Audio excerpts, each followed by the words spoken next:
तुम्हें ये टॉपिक इतने आसान तरीके से कैसे समझाया गया कि तुम्हारे दिमाग में एक बार में ही घुस गया? सच कहूं तो मैं तो ये भी समझ नहीं पाया कि इस तरह के वाक्यों को बनाने की शुरुआत कैसे करूं। ये जो दो सेंटेंस आपके सामने हैं, पहला सेंटेंस है ये, दूसरा सेंटेंस है ये दो सेंटेंस आपके सामने आए, आपने इन्हें देखा और तुरंत आपने इन्हें इंग्लिश में बना लिया। जैसे भी आपके दिमाग में आ रहा है तुरंत आपने बना लिया और बिल्कुल सही बनाया। जब आप इतना कर लेंगे तब माना जाएगा कि आप स्पीकिंग फेज में आ चुके हैं।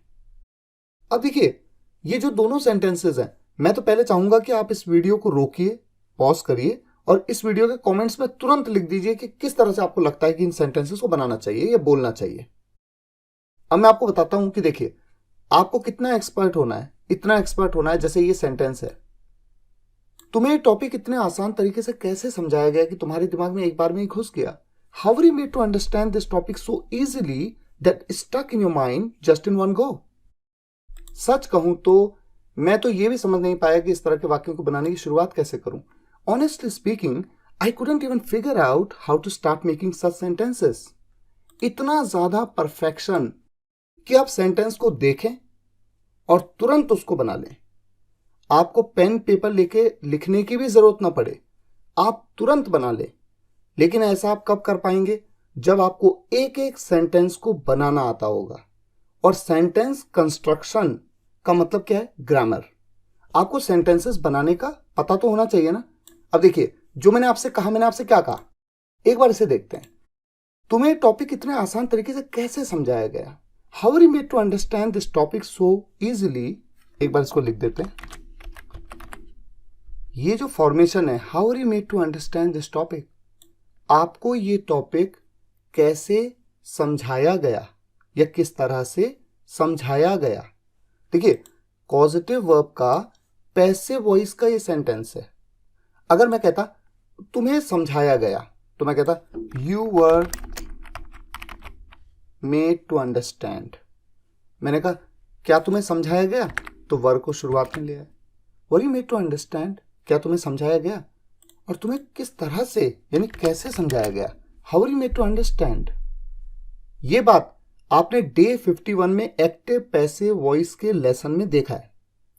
अगर आपको ध्यान हो, एक्टिव पैसिव वॉइस में कॉजेटिव वर्ब के सेंटेंसेस को भी तो पैसिव में कैसे बनाएंगे, किस टेंस के हिसाब से। ये पास्ट इंडेफिनिट टेंस में, इसीलिए वॉज वर्ब का यूज होता है ऐसे में, helping verb.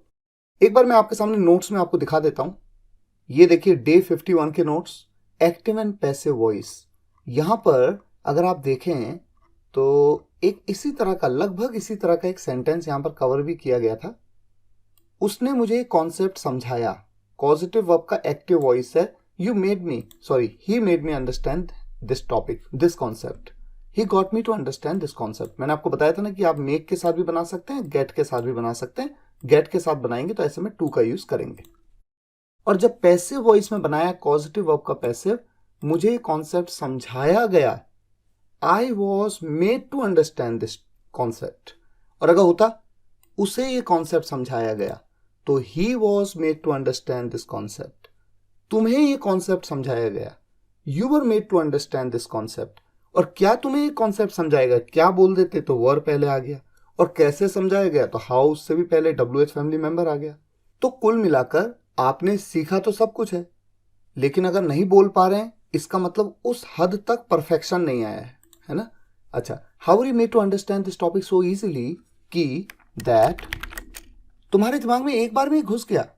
It stuck in your mind. ऐसे मैंने बोला, इसे लिख देता हूं, एक बार में ही, जस्ट इन वन गो, या इमीडिएटली भी कह सकते हैं, या एट वंस भी कह सकते हैं, लेकिन इन जस्ट वन गो इस तरह से कहना काफी बेहतर है। जस्ट इन वन गो, ठीक हो गया।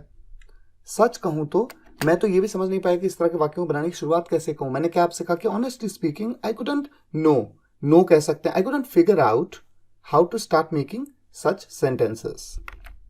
ये देखिए, यही कहा मैंने आपसे। How are you made to understand this topic so easily that stuck in your mind just in one गो।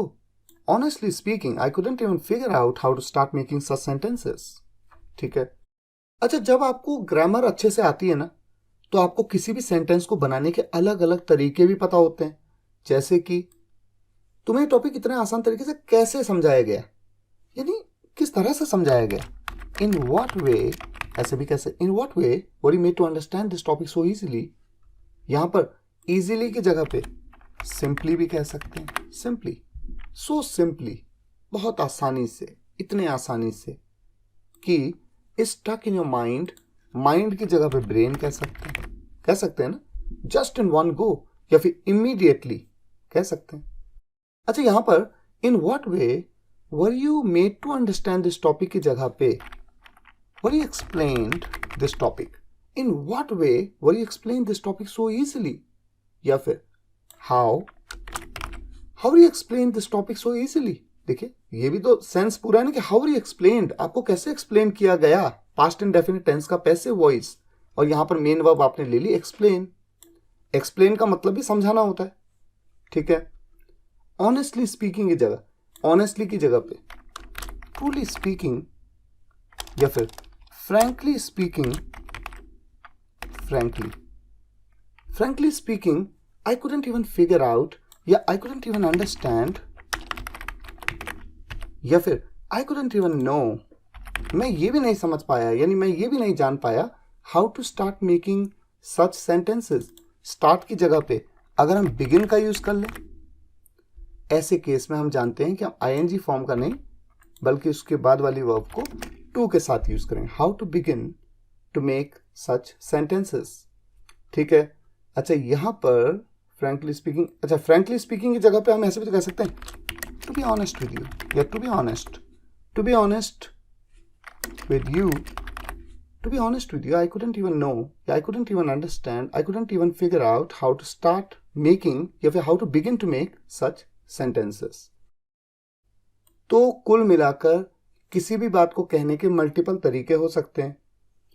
तो अगर आपने इन सेंटेंसेस को, अच्छा पहला फेज क्या होता है कि आप सेंटेंसेस को देखें और बिना कहीं पे, पहले तो आप लिखेंगे, लिख के आप उसे बना लें और बिल्कुल सही बना लें ग्रामर के हिसाब से। फिर दूसरा फेज उसके बाद का क्या आता है कि आपको लिखने की भी जरूरत नहीं पड़ रही है, आप सेंटेंस को देख रहे हैं और तुरंत बना ले रहे हैं। फिर तीसरा फेज क्या है कि आप देख नहीं रहे हैं, आपका दोस्त आपसे कह रहा है और आप तुरंत बना ले रहे हैं। जैसे आपके घर में आपके आपके मम्मी हैं, पापा हैं, भाई बहन हैं, आपने कहा कि अच्छा मुझे ये सभी सेंटेंस वन बाय वन बोलते जाओ और मैं बनाता जाता हूँ, बोलते जाओ बनाता जाता हूँ। इतना ज़्यादा परफेक्शन आना चाहिए, तब आप ये समझिए कि अब आप स्पीकिंग के लिए रेडी हो रहे हैं, ठीक है। तो फिलहाल मुझे उम्मीद है आपने कुछ तो समझा है इस वीडियो से भी, और अगर आपको वीडियो पसंद आया तो वीडियो को लाइक करिएगा, शेयर करिएगा, कमेंट्स में बताइएगा कैसा लगा। मिलते हैं नेक्स्ट वीडियो लेक्चर में, तब तक के लिए टेक केयर, गुड बाय।